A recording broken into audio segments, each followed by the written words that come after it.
Hi guys, welcome to Defending Elvis. Thank you for joining me on my very dramatic channel. I'm not going to do any singing today. I think. Well, maybe we've done the whole David Essex singing. So I put some of the special honey. I think Debbie got me.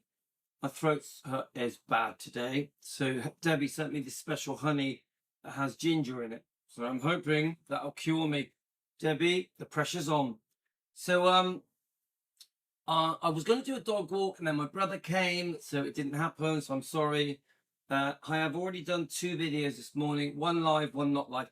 We had a Let's Expose the Troll video, quite a detailed one concerning me and Elvis and how we've both been bullied and lied about. The whole let's get Donna and Louis thing, you know, usual boring stuff. The trolls. But anyway, we did that video, lasted about an hour. I definitely 100% exposed a very disgusting, vile troll. Yeah, a bully, a stalker, obsessed with watching me. I can't remember her name. Can't even remember her name. Let's have a look. What was her name? It's just a Louis lover in it. A Louis lover and a Donna Presley bully. What was her name? Ooh, don't even know if I got it here. Can't find it.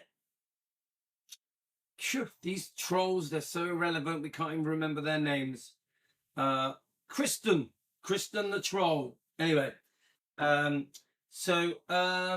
exposed. Just so you know, guys, you trolls, you bullies, you people spreading lies, attacking Donna, attacking me, that are against Elvis being defended, that are literally are saying disgusting things about my family. You're exposed, big time. Anyway,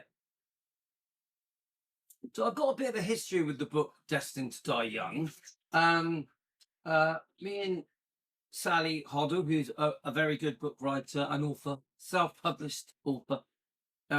She's 100%, no matter what has gone on with me and Sally, she is an Elvis defender. And we need as many Elvis defenders as possible. Every single book she's written, all 3 of them, there's a trio of books, a series of 3, yeah, are defending books. No matter what your views are, whether you agree or disagree with different, things in the book, she defends Elvis. She tells the world, you were wrong. Elvis has been unfairly portrayed. Many of the things said in the tabloids and all the rest of it, books, tell-all books, documentaries, biographies, the 100% concerning Elvis's health, prescription medication, drugs, addiction, all of that. Elvis's life, his health problems through his life, yeah, including going into his pre-life, like parents, grandparents, great-grandparents, all the cousins, etc., etc., etc. She explains that Elvis had serious health problems that affected him, plagued him till the day he died, and explain in detail that Elvis was genuinely sick, was not just your typical addict, your junkie, wasn't just trying to get high and stoned and off his head on drugs. There was so much more to the story. Yeah. Now we have discussed it. There's a builder. I can hear a builder, but we have discussed it loads of times recently with the Dr. Forrest Tennant stuff, the book The Strange Medical Saga of Elvis. We have discussed Sally's book a few times, Destined to Die Young. I recommend all 3 books. Buy all 3 books. Okay, guys. So she posted this. Go and find her. I'm pretty sure she's on YouTube and Facebook, maybe even Instagram. I get on fine with Sally now. Me and Sally are mates. Yeah, well, YouTube, not YouTube. We chat. Yeah. So I like her. I like Sally. I think she's been through a tough time. I think she has been quite unfairly portrayed. I also think even me, Louis, it took me a while to get Sally. I get her now. Before I didn't. Now I do. Underlying in her heart, she means well, and she wants to defend Elvis. And I'm glad that we've ironed out our differences. And that's it. So I'm going to read this. She has posted this. It's a public post, so I may, under fair use, I can read it. I will ad lib it a little bit. As you know, as the troll said, I can't pronounce words. The stalker that was obsessed with watching me, Kristen, was it Kristen? Forgot your name already. I can't read. Now, I left school when I was five. Five? Ha! I left school when I was 15. Yeah. So I'm not the best reader. I think she said I can't spell, I can't read, I can't say words properly. Usual stuff, usual troll bullying, disgusting, vile comments that expose who they are. Just vile, horrible people that use Facebook, Instagram, TikTok, and YouTube to bully people. So we have online bullies, cyber bullying, done by people like Kristen. It's happening. There's dozens of people doing it. They group together to bully, and so they just expose themselves and their true colours with their vile comments, their vile actions. Okay, so makes it easy for me because when they do these disgusting, vile trolls, these insulting trolls, I can laugh at them and expose them publicly so that people can see them for who they really are. Bullies behind a screen running around using the fact that they're Elvis fans as an excuse to bully people, just because they want to support the people that trashed Elvis. I repeat, because they want to show support for the people that trashed Elvis. That's what this boils down to, doesn't it? They're anti-defending Elvis. They support the trashers. Okay? Right. Let's get reading. So I'm just going to start reading it, guys. It's to do with Elvis's trying to get to the nearer to the truth of Elvis's health problems. Okay, now it's a long read. I have read through it, but we'll just see as we go. I'm not sure if I'm going to have time to read all of it. I'm just going to give it a go. Yeah, please do buy the book Destined to Die Young, Destined to Give as well, and Destined to Fly. They're all good books, great books. Right. And give Sally Hoedel a second chance. Relook at Sally Hoedel. She's on YouTube. I think she deserves it. So in 1994, 17 years after Elvis died, the Tennessee Department of Health hired Dr. Joseph Davis, Chief Medical Examiner of Dade County, Florida, to determine whether Dr. Jerry Francisco, who had signed the death certificate in 1977, had lied about the cause of death. If he had, it would have. Right, hang on, let me just get this right. I want to really make sure I say this right. Who had signed the death certificate in 1977 had lied. That's the point here, about the cause of death. If he had, it would have been a serious violation. Dr. Davis had played investigative roles in reviewing the deaths of John F. Kennedy and Martin Luther King. With almost 20 years of advancement available to him, Dr. Davis declared that Elvis Presley did indeed die of heart attack and that Dr. Francisco had not lied when completing the official death certificate of Elvis Presley. This is a big deal, guys. Right, I'm hoping you can't hear the builder. It's quite loud, but I need those doors open. It's very hot and humid today. Yeah. So this is a big deal. Okay. He had not lied when completing the official death certificate for Elvis Presley. Okay. And I think you're going to find this quite fascinating. Let me just make sure you can see what I can see. Yep. Okay. Right. If it had been a drug overdose, Elvis Presley would have slipped into an increasing state of slumber, said Dr. Davis. He would have pulled up his pajama bottoms and crawled to the door to seek help. It takes hours to die from drugs. Okay, a bit too much information, but he stated there is nothing in any of the data that supports the death from drugs. In fact, everything points to a sudden and violent heart attack, which is what we were told. Okay, back then, yeah? This sentiment was echoed once again by a panel of toxicologists that also reviewed the reports. Dr. Kevin S. Meridian, at the time of the medical toxicology and clinical pharmacology, let me just say that, pharmacologist at the God, these words. I think Kristen was right. At the Toxicology Center at the Regional Medical Center at Memphis weighed in. A person would have a better chance of being struck by lightning than succumbing to a cardiac arrhythmia from drugs in these concentrations. Now, if the person had cocaine, if he had amphetamines, if he had mostly stimulants in his system, then one would make the case that he had a cardiac arrhythmia from those stimulants.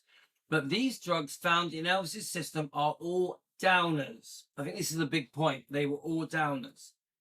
They will slow your heart. They will keep your blood pressure fairly maintained at a low level. They will make you very sleepy when tired, and then you will die in a coma of a respiratory arrest. Okay? Again, the medical experts confirmed that Elvis' death, can you shut that door, please? That Elvis's death was a cardiac event followed by a quick death. Okay? Unfortunately, genetic disease was not considered by any of the medical investigators. Now, remember, Sally has a theory with the alpha-1 trypsin thing. Yeah, should we just quickly talk about it? Okay. Please just tell me Sally Hoedel's. Give me a short message. Sally Hoedel's theory of alpha-1 trypsin in her book Destined to Die Young. So not everyone agrees with this theory. I'm not sure. I'm still learning. I'm no expert. I'm not medically trained. But the theory is, let me just have a look, from the book Destined to Die 1, is that it may have been an inherited alpha-1 antitrypsin deficiency, a genetic condition that can affect the lungs and liver. And the argument is that the inherited vulnerability, together with medical problems, may help explain Elvis's declining health and why he required substantial medical treatments. And Sally Hoedel is basically saying he was seriously ill rather than a drug addict, a junkie. Yeah? And that the genetics may have played a significant role in his early death. I'm going to repeat that bit.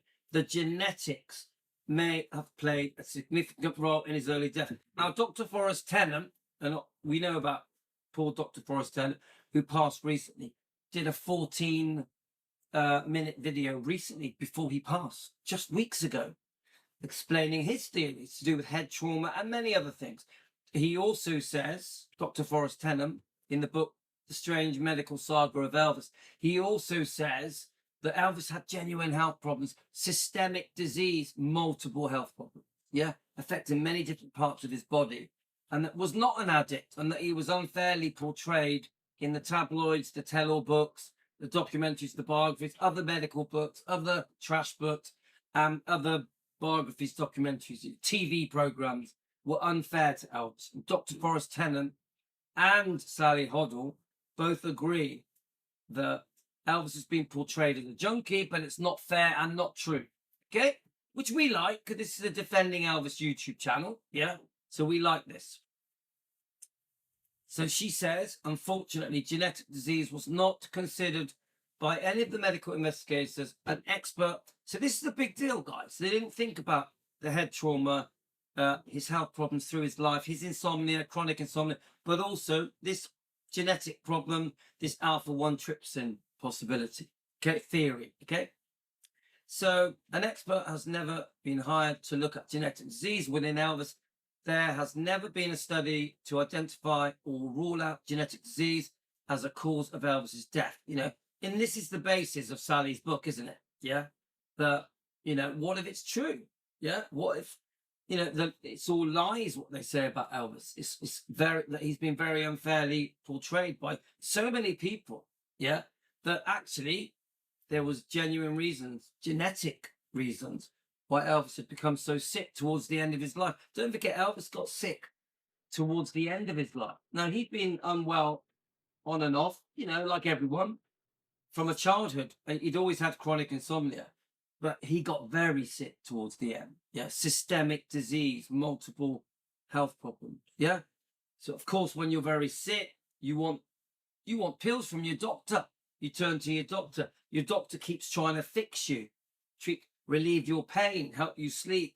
If Elvis was overworked, so I believe that Dr. Nick had an impossible task with Elvis. It's just too much going on. Yeah. So Sally is trying to help us understand in her book Destined to Die Young. Okay. So then it says there's never been a study to identify and rule out genetic disease as the cause of Elvis' death. It is not as sexy as the king of rock and roll succumbing to drugs. Yeah, the drug problem. So from the tabloids' point of view, they loved it. They grabbed the whole Elvis died of drugs. He's a druggie, partying, women, womanizing, all that, binging on burgers, dying on the toilet. They just all ran with that because it sold tabloids in their millions. Remember, tabloid papers is how we all got our news back then, wasn't it? In the 40s, 50s, 60s, 70s, 80s, 90s, noughties. We all bought the daily tabloid, didn't we? In all the countries. And whatever we read, we believed. We were very gullible, weren't we? The public around the world, very gullible, and just went with it. Yeah. So and same goes for the magazines, the Sunday papers, the Sunday magazines, the tabloids, the books. Just come on, guys. We're all extremely gullible, aren't we? We're easily led, easily brainwashed. So anyway, however, based on the evidence, it is likely that genetic disease was the culprit. This is Sally's theory. And this is also Dr. Forrest Tennant is also saying, there's more to Elvis's health problems than just he was a druggie, wanted to get high, So then it says, consider that prior to this book, meaning Destined to Die Young, no one even verified heart attacks occurring by the age of 50 in a number of Elvis's relatives. Okay. So remember, I haven't read this properly, so this feels to me like I'm reading it for the first time. Yeah. So it's well known now that many of Elvis's relatives died of heart attacks under 50. Look, Gladys died at the age of 46 from other complications. But the point I'm saying is that many of the people related to Elvis on the Presley and the Smith side died young. Yeah. Elvis dies age 42. Okay. So in 2014, Dr. Richard Shepard, a forensic pathologist, analysed the circumstances surrounding Elvis's death. Dr. Shepard had completed more than 23,000 post-mortem exams and has been an expert witness on high-profile autopsies, including that of Princess Diana and many 9/11 victims.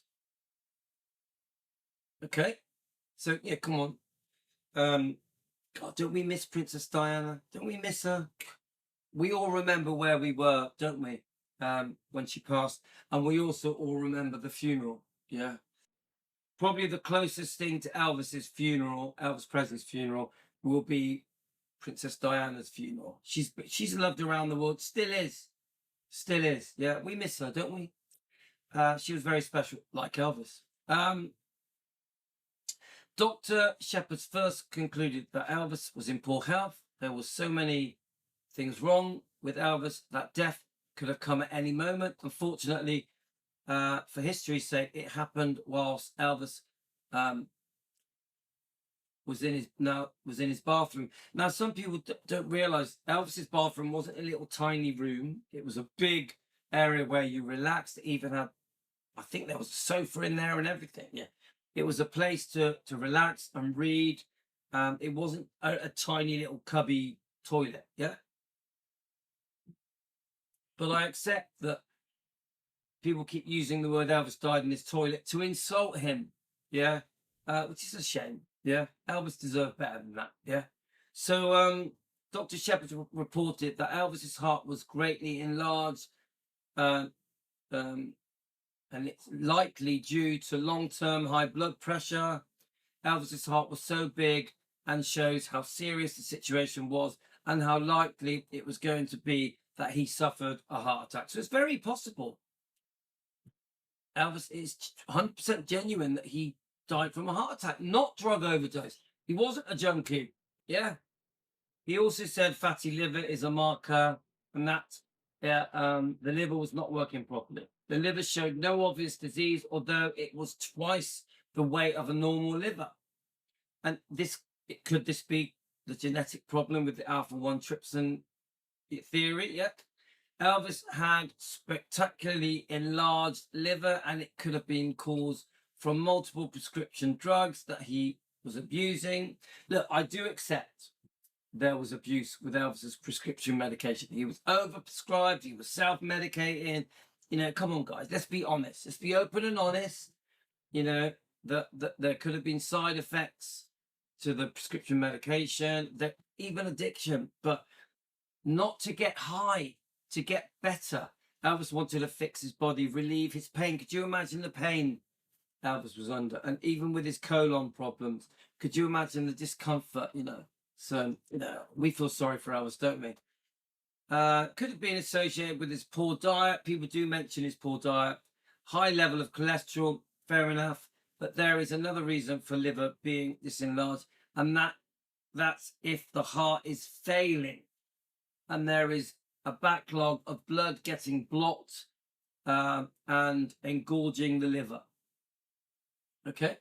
Remembering how Gladys's liver heart malfunction exists in tandem. So I don't know the details of why Gladys died so young and was so unwell.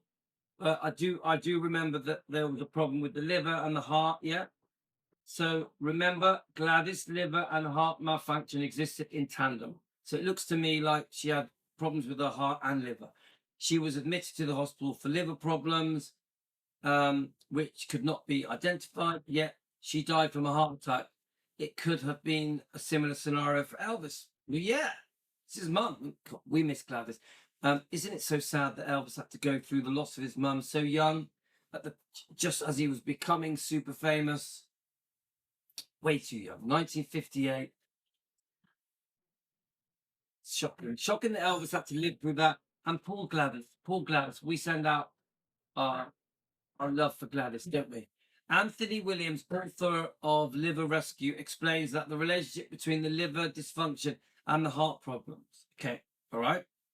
Let's have a look here. I want to try and keep this within an hour. I'm hoping we can read this within an hour. So if we can't, we'll come back and do a part 2. I hope you find this interesting. I do. I think this is fascinating. Your heart draws blood directly from your liver, and when the liver is in good condition order, it's like sipping water through a straw. When the liver is stagnant, sluggish, hot and fatty, or toxic, it becomes a clogged, dirty filter, and as a result, it becomes inflamed and constricted, so it can't process blood well, nor can blood travel through the liver as it should. You know, so we're just trying to understand a bit how the body works to explain to us Elvis's health problem. Yeah. So when your liver stops processing properly, the heart is forced to pump harder. Williams explains it's like sucking pudding through a straw, which creates high blood pressure. Okay. I can imagine that. Actually, do you know what, Debbie? Your honey's working. Your honey and ginger seems to be working. Okay, we're coming to the end of it, so we're going to be able to do it. I'm glad I wanted to do it. And thank you to Sally Hoedel. Thank you so much. Again, please buy her books. So it appears certain that there was a dysfunction in the relation between the liver and the heart, and in both Gladys and Elvis Presley's. Let me read that bit again. It appears certain that there was a dysfunction in the relationship between the liver and the heart in both Gladys and Elvis Presley. I hope that's clearer. I think my reading's okay. Is it Crystal? I think my reading's pretty good. I think I'm doing all right. I'm pronouncing my words okay. Um, my spelling will improve from reading this. Hi, Kristen. All right. Should we do? Come on, Kristen. You love watching me shave, don't you? This is for Kristen the troll. There you go. Not bad. I've had quite a few shaves today. Kristen, you like it?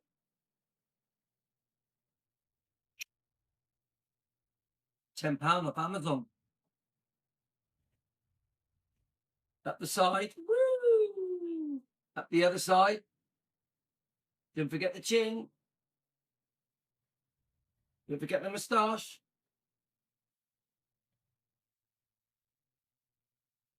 Smooth action. That's for you, Kristen. Got to keep the trolls happy. Right.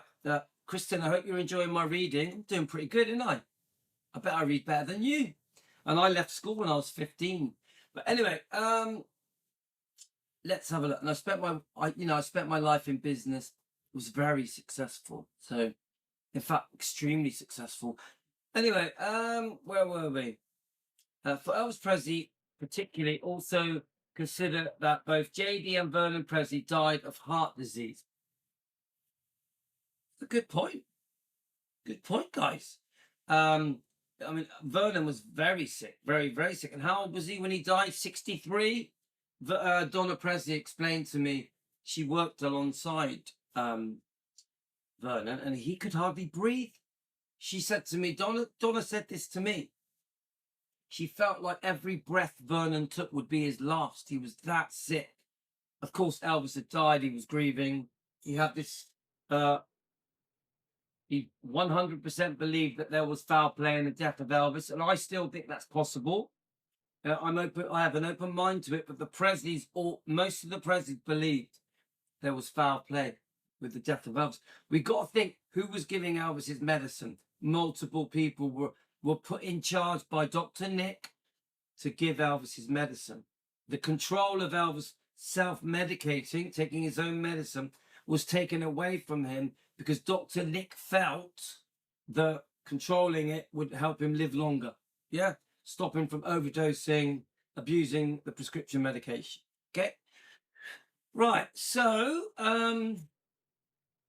you can't ignore the fact that JD and Vernon both died from heart failure very young. 63 isn't old, is it? Yeah. So Dr. Shepard also reviewed the toxicology report of the 9 drugs in Elvis's body.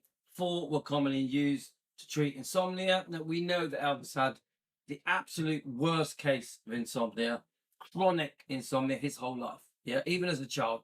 Although unusual to take so many, it was a clear indication that a tolerance to the medication had been built up. I see that.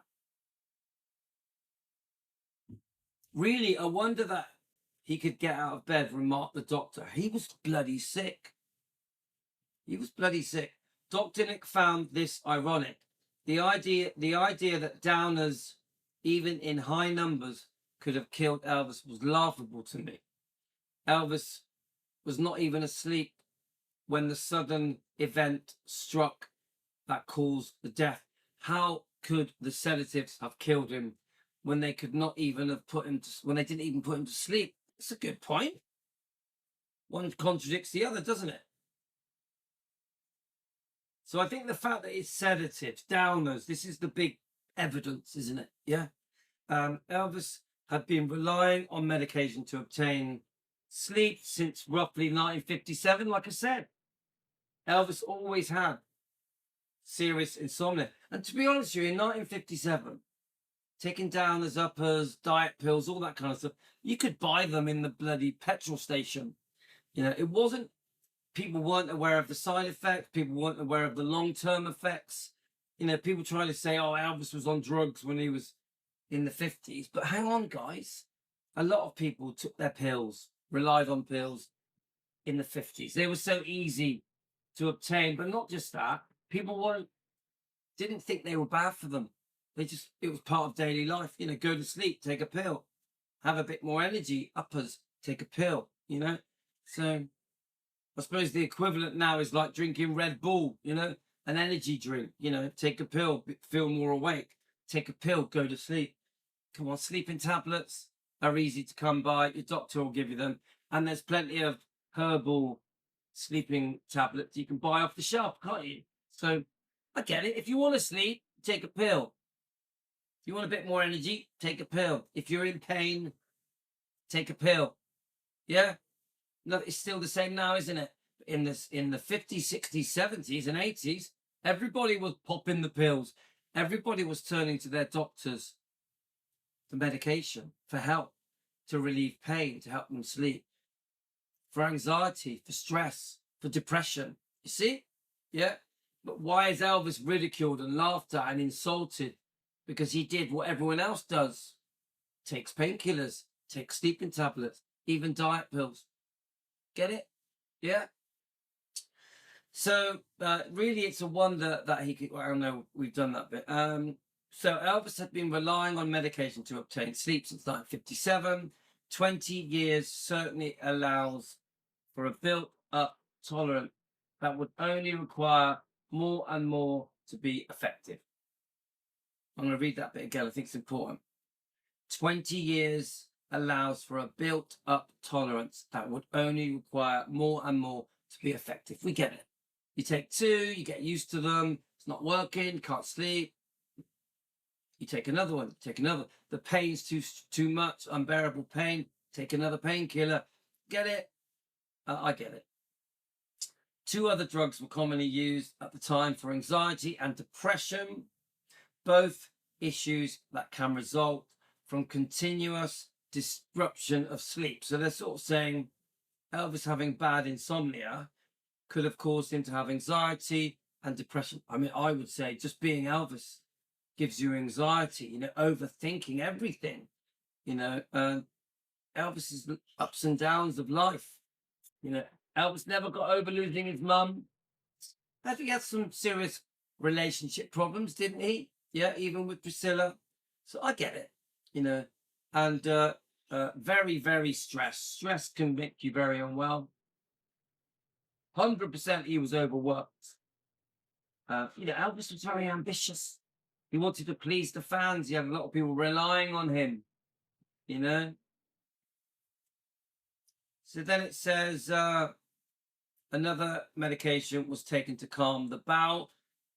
I've had ulcerative colitis. I'm cured now, but these bowel problems are bloody serious and embarrassing. You keep them to yourself. You keep it private. You don't want the world to know how sick you are, especially with your bowel problems. Now, I would say this, Elvis, in definitely in the 70s, mid 70s, when Elvis had these serious colon problems, that he kept it to himself. Many of the people around him weren't even aware just how sick he was. They were blaming the drugs. They could see he wasn't well. He was puffy. His tummy was puffy. He was slim on his arms and legs and his body, his torso, but his tummy was bloated. His face was puffy. Yeah. Even swollen. Yeah. And that is side effects of the medication. Yeah. So horrible, isn't it, guys? So, you know, you take strong steroids for bowel problems, don't you? You know, so I do think a lot of the people around Elvis, including the Memphis Mafia, weren't fully, even Priscilla, even Linda Thompson, even Ginger Oldham, were not fully aware of just how many multiple health problems Elvis had, how much systemic disease Elvis had.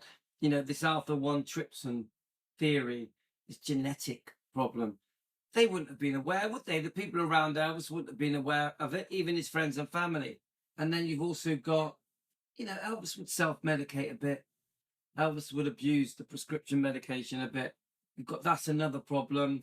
But what do you do when you're in pain and you can't sleep? You know, when you're in unbearable pain, in unbearable discomfort, you're going to take too many pills, aren't you? It's not because you're a junkie or a druggie. It's just because you're trying to get through life, get through the day. Elvis had to perform. Sometimes he was doing 2-3 shows a day. What are you going to do? Thousands of people relying on him. Hundreds of people working for him. Elvis wanted to keep his fans happy. Plus, Elvis loved being Elvis. He loved performing. So it's a cocktail of problems, isn't it, guys? Yeah. So then it says, none of the drugs on their own are life-threatening, reported Dr. Shepard. The only drugs that was particularly dangerous was Demerol. It's only showed up in Elvis's liver and not in his bloodstream. That means he had not taken it within the last 24 hours of his life, and it had not contributed to his death. So I'm not sure. So I'm guessing the reason that is brought in here is because Demerol has been blamed for why Elvis died of a so-called overdose. Yeah, but really it was a heart attack. Yeah. Then it says, so obviously that comes from the book Destined to Die Young, and this book has won an independent publisher book award, a gold independent publisher book award for best regional non-fiction of 2021, and that is Sally Hoedel. So I recommend you buy this book. I do have the book. Okay. Sally put a lot of work into this book, Destined to Die Young. She really did. Yeah. So I wonder if I can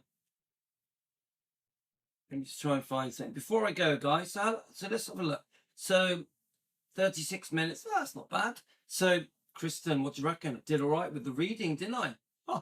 Louis can read, Louis can spell, Louis can pronounce words. That's for you, stalker.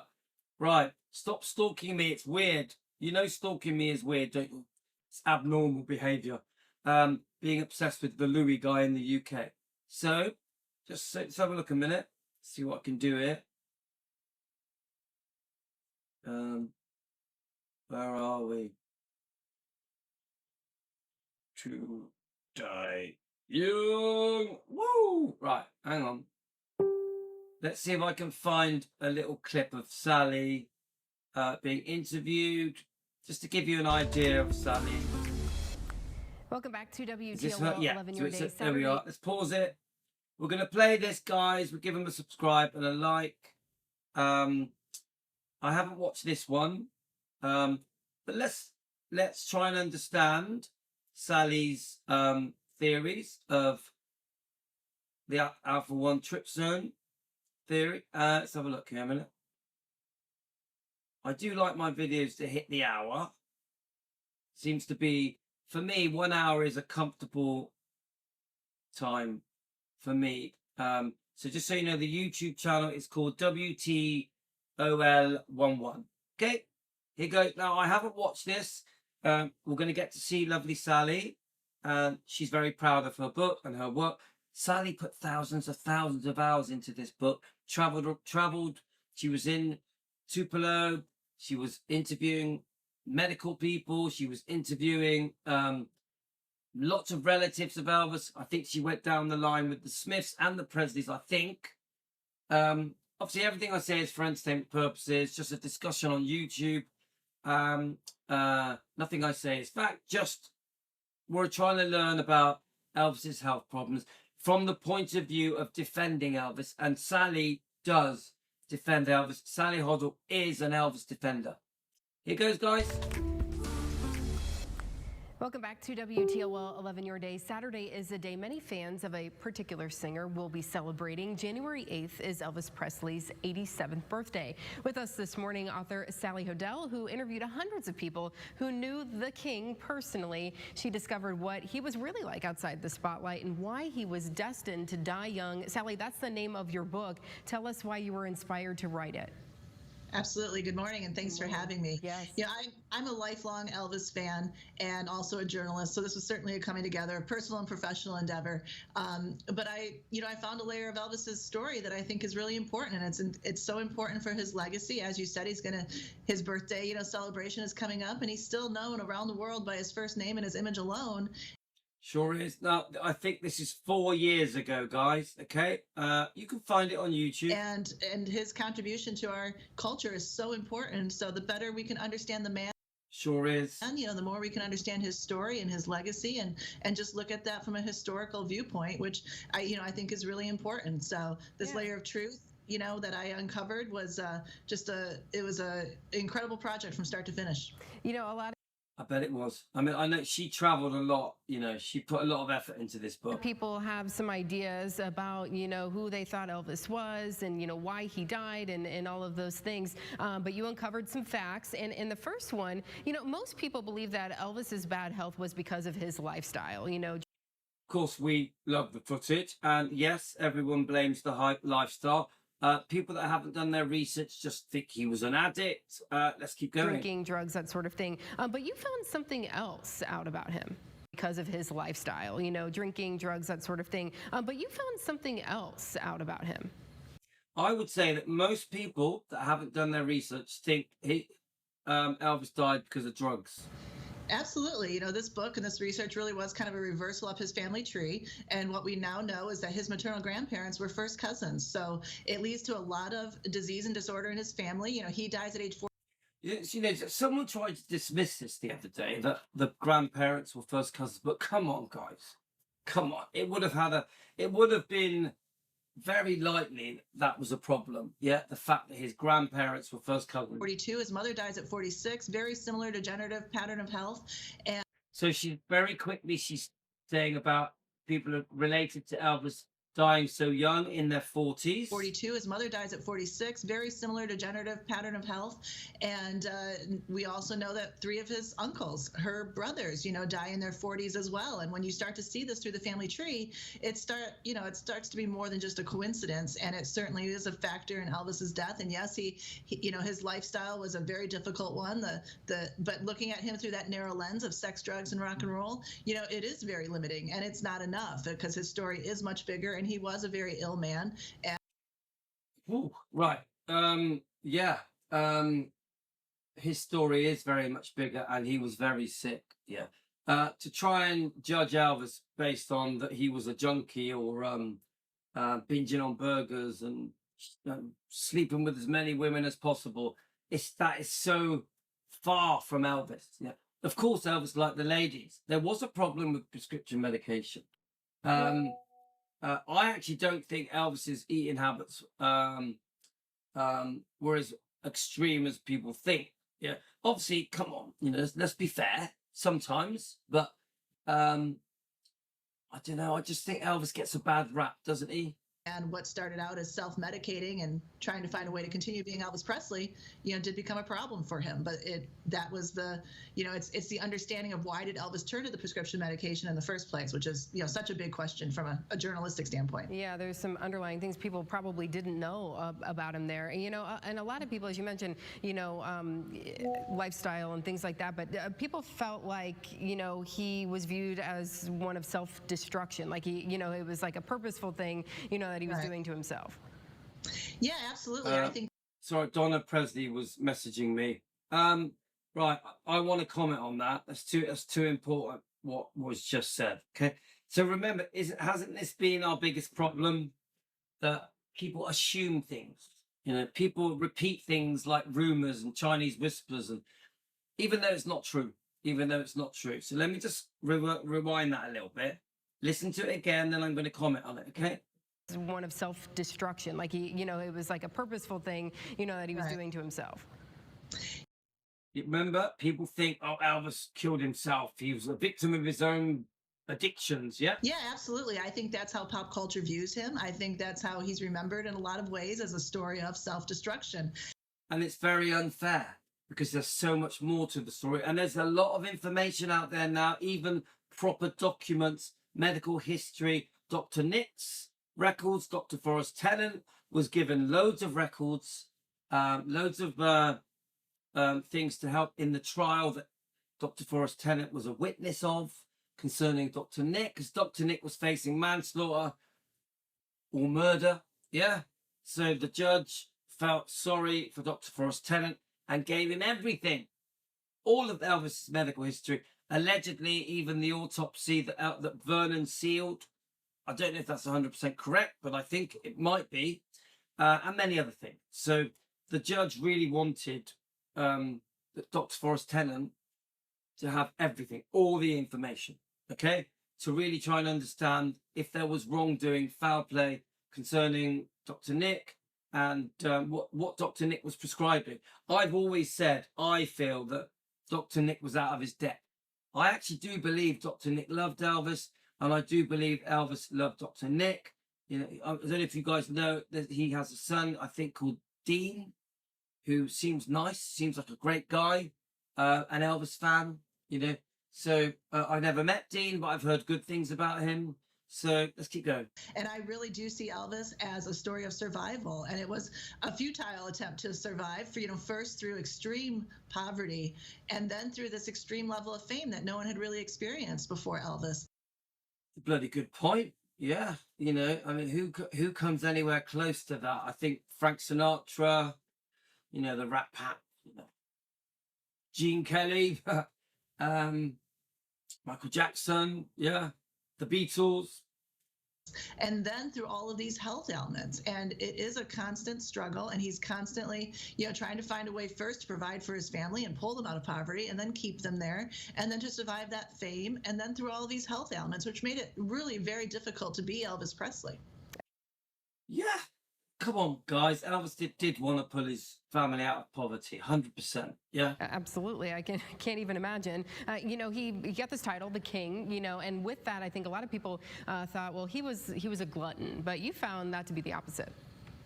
Very much so. Elvis's generosity is unmatched. They say he gave away. And she wouldn't have known at the time, but Sally goes on to do the book Destined to Give, which is out now. Please buy it, guys. Over 200 cars in his lifetime, jewelry, money. He was always helping people. And it started with his own family. He really didn't set out to be the most famous person to ever live. He set out to be a provider for his family and pull them out of poverty. And he does that, and not just for his mom and dad. He employs cousins and aunts and uncles, and his grandmother. He lives at Graceland. So many of his family members live there because he really did see himself as a provider first and foremost. Definite, 100%. I'm not even going to add to that. He definitely did. A lot of people, of course, talk about his death and how he died. Many saying that he died from a drug overdose. Yeah. So this is our problem. TV, news companies, tabloids, you name it, around the world, saying he died from a drug overdose. Poor Elvis. Poor Elvis. How would he feel that the whole world thinks he was a druggie, died of an overdose, a junkie, call it what you want, wanted to get high, Elvis does not deserve that. Elvis does not deserve that. I've always said a motto of our channel is Elvis deserves better. Elvis deserved better. We're trying, guys. We're doing our best, aren't we? Defending Elvis, Team Elvis, Donna Presley, Ginger Oldham. We're trying. Sally Hoedel. We're trying to get the truth out there, to show the world you've been unfair. No, Elvis has been unfairly portrayed. But you found something else about his death. Absolutely. It was a cardiac event. It was not a drug overdose. That would So a heart attack, yeah. have been a slow coma type death that would have taken time, and he died very quickly. It is related to the heart and liver issue that we know he suffered from, and it was genetic disorder. So by the time he passes in 1977, Elvis Presley has disease or disorder in 9 of the 11 systems of the body. So he was a very ill man. So sad. And again, a lot of that has always been written. She says he was a very ill man. Sorry, I keep interrupting, but God, do you know what? Yeah, poor Elvis. Genetic disorder. So by the time he passes in 1977, Elvis Presley has disease or disorder in 9 of the 11 systems of the body. So he was a very ill man. And again, a lot of that has always been written off as the end result of the prescription medication. Mm-hmm. But what my research shows that there is evidence of at least 5 of those being present prior to fame, most likely since birth, most likely genetic in nature. So then that is a big deal, guys. She says 5 of them, yeah. Elvis, even before fame, was very sick. I think this is where we get the title Destined to Die Young. Yeah. Elvis, I will say this, Elvis was destined to get sick. Yeah, I do believe that. So it's so sad. Don't we feel sorry for Elvis? Again, when his mother dies at a similar age and similar way, and 3 of his uncles, they didn't take the same prescription medication. They didn't live the rock and roll lifestyle. There is absolutely so much more going on with Elvis and with why he died and how we can understand that. And that's certainly what the book does. It talks about that, but it also talks about how he had to live with all these things and how they play a major part in his story too. Yeah, I want to add to that. Elvis had to learn to live with all these things. You know, it's like, as a fan who loves Elvis, and there's millions of us, yeah. Of course, Donna Presley, my friend, has her view. Ginger Alden has her view. She's my friend as well. I spoke to Mindy Miller the other day for an hour, but you know, these are all people that knew Elvis, were with him, were around him, even lived with him. Elvis had to go through that. Elvis had to go through that. You know, it's like, could you imagine? You know, I mean, obviously Elvis through his life, he was very strong. He would, when he was making movies and getting ready to go on tour, and Elvis took it seriously. He got better. He got slimmer and fitter, and you know, most of Elvis's life he looked great and he looked really healthy. Yeah, you know, people talk about Elvis as if he was fat and bloated and all the rest of it. His whole life, it's just not fair. Most of Elvis's life, he looked fantastic.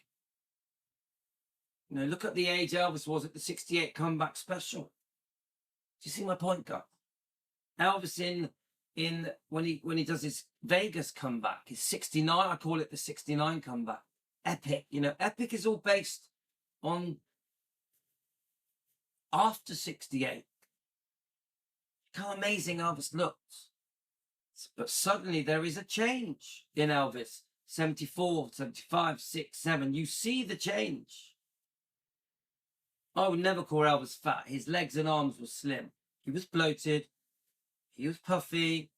Loads of health side effects coming from his prescription medication. Elvis was overprescribed. It's obvious. But what do?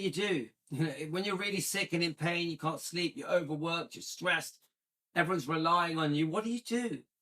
You take a pill, you turn to your doctor, you hope for help, you try and fix your body, you try and get better. You're desperate. Elvis is judged as if his whole life he was sick and bloated. He wasn't. He wasn't. Up until 70, sort of 5, 6, Elvis looked great. So the last 3-ish years of his life, he looked different. Now, we also have to take into account he was in his 40s. In your 40s, you don't look like you're 25, 21. So, you know, I just feel sorry for Elvis, you know. Why is he judged and treated as if the way he looked in 1977 is how he looked his whole life? Even the press, the tabloids, the TV companies, they treat Elvis as if the way he looked to, you know, in those last concerts was how he looked his whole life. It's just so unfair. He deserves so much better.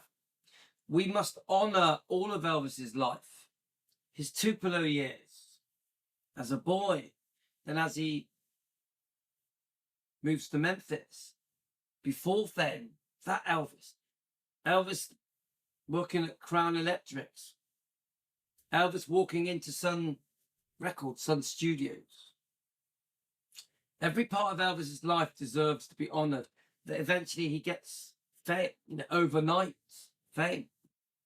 Elvis gigging around the different parts around America, Memphis, you know, that part of his life. Eventually, when he finds fame, he becomes a movie star, and then everything Elvis does, and then he obviously gets drafted, then that part of his life. Then you've got the movie years. We must honor all of it. Eventually leading to the '68 comeback, the Singer special.